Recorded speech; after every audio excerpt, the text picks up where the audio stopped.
Bowler তজুমুদ্দিনে নিষিদ্ধ physician sample বিক্রি ও মজুত রাখার দায়ে 4 ফার্মাসিকে 8,000 টাকা জরিমানা করেছে ভ্রাম্যমাণ আদালত।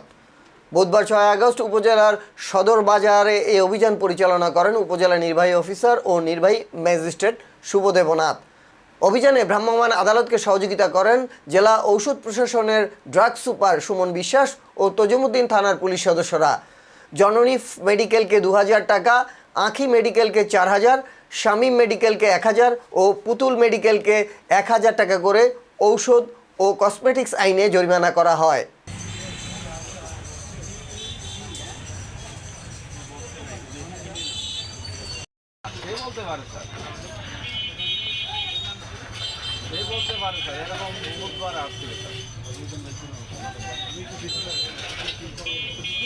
বছর আগে নি করেন এটা কোন কথা মানে 26 সালের মাল আমরা আগে 25 সালে বেশি